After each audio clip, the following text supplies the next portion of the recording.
Gênesis capítulo 19. Ló recebe 2 anjos em sua casa. E vieram os 2 anjos a Sodoma ao pôr do sol, e estava Ló assentado à porta de Sodoma. E vendo-os, Ló levantou-se para ir ao encontro deles, e inclinou-se com o rosto em direção à terra. E ele disse: Eis agora, ó meus senhores, virai-vos para entrar, peço-vos, em casa de vosso servo, e hospedai-vos nela a noite toda, e lavai vossos pés, e vos levantareis de madrugada, e ireis vosso caminho. E eles disseram: Não, mas na rua permaneceremos a noite toda. E Ló instou com eles muito, e vieram com ele, e entraram em sua casa. E ele lhes fez um banquete, e assou bolos sem levedura, e eles comeram.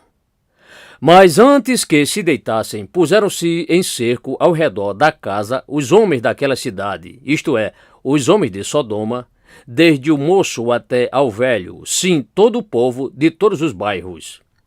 E chamaram a Ló e lhe disseram: Onde estão os varões que a ti vieram nesta noite? Traze-os fora até nós, para que os conheçamos. Então saiu Ló para fora de casa até eles, em direção ao portão do portal, e fechou a porta da casa atrás de si, e disse: Ó meus irmãos, rogo-vos, que não procedais tão pervertidamente. Eis aqui 2 filhas tenho, que ainda não conheceram homem algum. Rogo-vos, deixai que eu as traga fora até vós, e fareis dela como bom parecer vossos olhos. Somente nada façais a estes varões, porque para isso eles entraram debaixo da sombra do meu telhado. Eles, porém, disseram: Vai para trás. Disseram mais: Este indivíduo veio aqui habitar como estrangeiro em peregrinação, e quereria ele ser juiz em tudo? Agora te faremos mais mal a ti do que a eles. E fortemente pressionaram contra o homem, contra Ló, e se aproximaram para arrombar a porta da casa. Aqueles varões, porém, estenderam as suas mãos e puxaram Ló para dentro da casa e fecharam a porta da casa. E feriram de cegueira os homens que estavam ao portão do portal da casa, desde o menor até o maior, de maneira que cansaram a si mesmos de buscar o portão do portal. Então disseram aqueles varões a Ló: Tens tu alguém mais aqui? Teu genro e teus filhos e tuas filhas e todos quantos tens tu nesta cidade, tira-os para fora deste lugar, porque nós vamos destruir este lugar, porque o clamor contra eles tem aumentado diante da face do Senhor, e o Senhor nos enviou para destruí-lo. Então saiu Ló e falou aos seus genros, aos que haviam de tomar as suas filhas, e disse: Levantai-vos, saí deste lugar, porque o Senhor há de destruir esta cidade. Mas aos olhos de seus genros, ele foi tido como se estivesse zombando. E quando o amanhecer se levantou, então os anjos apressaram Ló, dizendo: Levanta-te, toma tua esposa e tuas 2 filhas que aqui estão, para que tu não pereças na iniquidade desta cidade. Ele, porém, demorava-se, e aqueles varões lhe pegaram pela mão, e pela mão de sua esposa, e pela mão de suas 2 filhas, sendo-lhe o Senhor misericordioso, e tiraram-no, e puseram-no para fora da cidade. E aconteceu que, já os havendo tirado fora, disse: Escapa pela tua vida, não olhes para trás de ti, e não pares em toda esta campina. Escapa lá para a montanha, para que tu não sejas consumido. E Ló disse a eles: Oh, assim não, meu senhor. Eis que agora o teu servo tem achado graça aos teus olhos, e engrandeceste a tua misericórdia que fizeste, para guardar minha alma em vida. Mas eu não posso escapar para a montanha, para que porventura não me apanhe antes este mal e eu morra. Eis que agora aquela cidade está perto, para fugir para lá, e é pequena. Ora, deixa-me escapar para lá. Não é pequena? Para que a minha alma viva. E disse-lhe: Eis aqui, eu te tenho aceitado também neste negócio, para não destruir aquela cidade da qual falaste. Apressa-te. Escapa para ali, porque nada poderei fazer enquanto não tiveres ali chegado. Por isso se chamou o nome da cidade Zoar. Saiu o sol sobre a terra quando Ló entrou em Zoar. A destruição de Sodoma e Gomorra.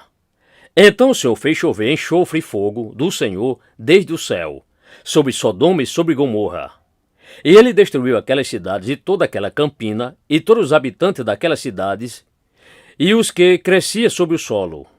E a esposa dele olhou para trás, por detrás dele, e foi transformada em uma estátua de sal.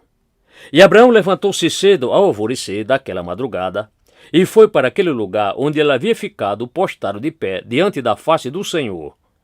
E olhou em direção para Sodoma e Gomorra, e em direção para toda a terra da campina, e contemplou. E eis que a fumaça da terra da campina subia, como a fumaça de uma fornalha. E aconteceu que, quando Deus destruiu as cidades da campina, lembrou-se Deus de Abraão e enviou Ló para fora do meio da destruição, quando ele derrubou Ló e destruiu aquelas cidades em que Ló habitara. E subiu Ló de Zoar e habitou na montanha, e as suas 2 filhas com ele, porque ele temia habitar em Zoar.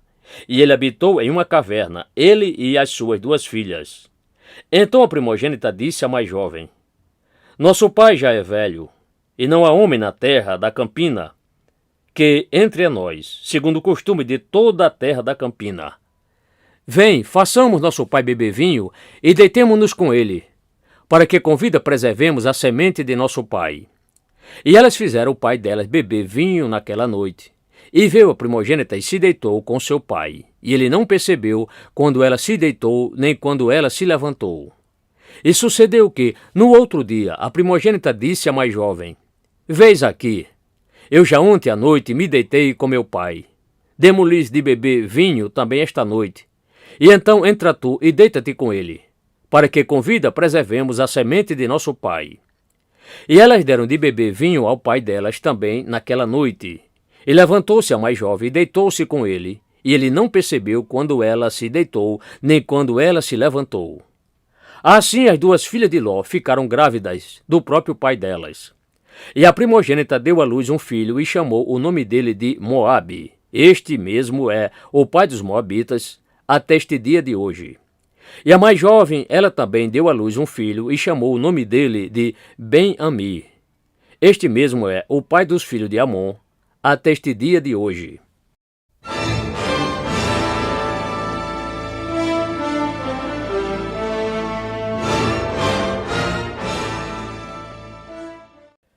Gênesis capítulo 20. Abraão nega que Sara é sua esposa. E partiu Abraão em jornadas desde ali em direção à terra do sul, e habitou entre Cádiz e Sul, e peregrinou em Gerar. E Abraão disse a respeito de Sara sua esposa: Ela é minha irmã. Então Abimeleque, rei de Gerar, enviou e levou Sara. Deus, porém, veio a Abimeleque em um sonho de noite e disse-lhe: Eis que tu és um homem morto, por causa da mulher que tomaste, porque ela está casada com o marido.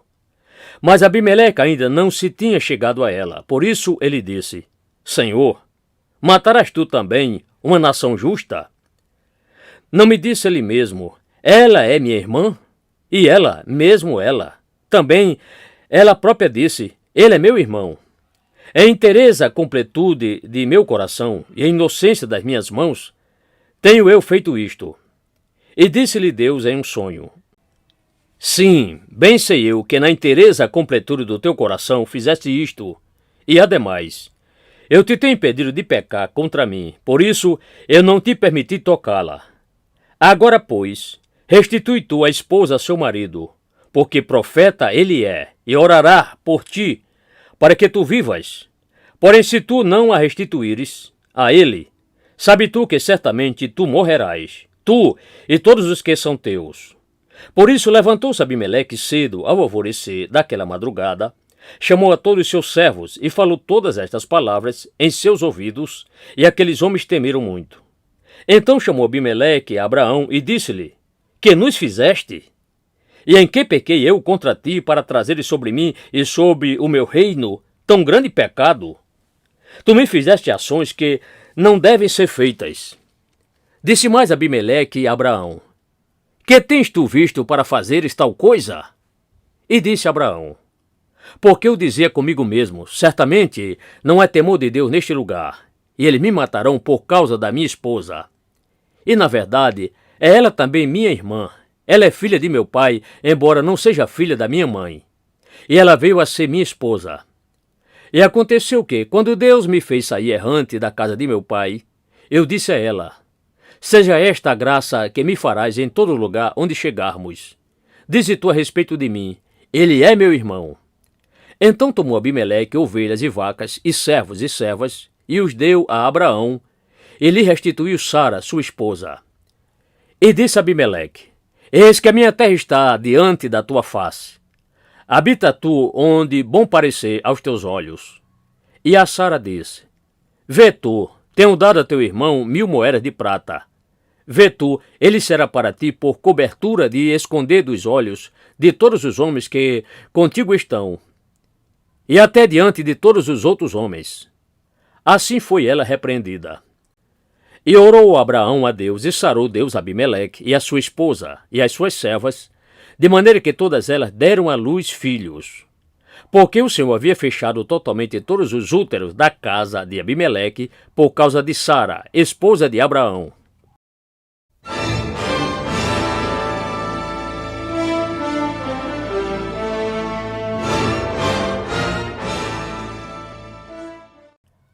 Gênesis capítulo 21. Nascimento de Isaque. Ismael tinha 14 anos. E o Senhor visitou a Sara como ele tinha dito, e fez o Senhor a Sara como ele tinha falado. E concebeu Sara e deu à luz para Abraão um filho na velhice dele, ao tempo determinado que Deus tinha falado a ele. E Abraão pôs no filho que lhe nasceu, que Sara lhe deu à luz, o nome de Isaque. E Abraão circuncidou seu filho Isaque, quando era da idade de 8 dias, como Deus lhe tinha ordenado. E era Abraão da idade de 100 anos, quando lhe nasceu Isaque, seu filho. E disse Sara: Deus tem preparado riso para mim. Todo aquele que ouvir isso se rirá comigo. Disse mais ela: porventura, quem teria dito a Abraão que Sara daria de mamar filhos? No entanto, deu-lhe um filho na sua velhice. E cresceu o menino e foi desmamado. Então Abraão fez um grande banquete no mesmo dia em que Isaque foi desmamado. E viu Sara que o filho de Agar, a egípcia, o qual ela tinha dado à luz para Abraão, zombava. Por isso disse ela a Abraão: lança fora esta serva e o seu filho, porque o filho desta serva não herdará juntamente com meu filho, com Isaque. E pareceu esta palavra muito penosa aos olhos de Abraão por causa de seu filho. Mas Deus disse a Abraão: não te pareça penoso aos teus olhos acerca do moço e acerca da tua serva. Em tudo que Sara te diz, dá ouvidos à sua voz, porque em Isaque será chamada a tua semente. Mas também do filho desta serva eu farei uma nação, porquanto ele é a tua semente. Abraão manda embora sua concubina Agar, e o filho dela, Ismael. Deus os conforta. Então Abraão se levantou cedo ao alvorecer daquela madrugada, e tomou pão e um odre de água, e os deu a Agar, pondo-os sobre o ombro dela. Também lhe deu o menino. Então ele a despediu, e ela partiu e andou errante no deserto de Berseba. E a água foi toda consumida do odre, e ela lançou longe o menino debaixo de um dos arbustos. E ela foi e se assentou em frente dele, afastando-se à distância de um tiro de arco. Porque ela disse: que eu não veja a morte do menino. E assentou-se em frente dele e levantou a voz dela, e ela chorou. E ouviu Deus a voz do menino, e o anjo de Deus chamou Agar desde o céu e disse-lhe: que te aflige, ó Agar? Não temas, pois Deus ouviu a voz do menino exatamente desde onde ele está, chorando. Ergue-te, levanta o menino e firmemente segura-o em tua mão, porque dele eu farei uma grande nação. E abriu Deus os olhos dela, e ela viu um poço de água. E ela foi até ele, e encheu o odre com água, e deu de beber ao menino. E era Deus com o menino, e ele cresceu, e habitou no deserto, e se tornou um arqueiro. E ele habitou no deserto de Parã, e sua mãe tomou para ele uma esposa proveniente de dentro da terra do Egito. Abimeleque, filisteu, rei de Siquém, faz um pacto com Abraão. E aconteceu naquele mesmo tempo que Abimeleque, com Ficol, comandante do seu exército, falou com Abraão, dizendo: Deus é contigo em tudo o que fazes. Agora, pois, jura-me aqui, por Deus, que não agirás com falsidade para comigo, nem para com meu filho, nem para com o filho de meu filho, mas segundo a beneficência que eu te fiz, tu farás a mim, e a terra onde peregrinaste. E disse Abraão: eu jurarei. Então Abraão repreendeu Abimeleque por causa de um poço de água que os servos de Abimeleque haviam tomado à força. Então disse Abimeleque: eu não sei quem fez isto, e também tu não me tens declarado isto, nem eu ouvi a respeito disso, senão hoje. E tomou Abraão ovelhas e vacas e as deu a Abimeleque, e ambos estabeleceram entre si contrato de um pacto. Pôs Abraão, porém, à parte 7 cordeiras do rebanho. E Abimeleque disse a Abraão: qual é o significado aqui destas 7 cordeiras que tu puseste à parte? E ele respondeu: estas 7 cordeiras tu tomarás da minha mão, a fim de que elas sejam um testemunho para mim de que eu tenho cavado este poço. Por isso ele chamou aquele lugar de Berseba, porquanto ambos juraram ali. Assim eles estabeleceram entre si contrato de um pacto em Berseba. Depois se levantou Abimeleque e ficou comandante do seu exército, e retornaram para dentro da terra dos filisteus. E Abraão plantou um bosque em Berseba, e lá invocou o nome do Senhor, o Deus eterno. E peregrinou Abraão na terra dos filisteus muitos dias.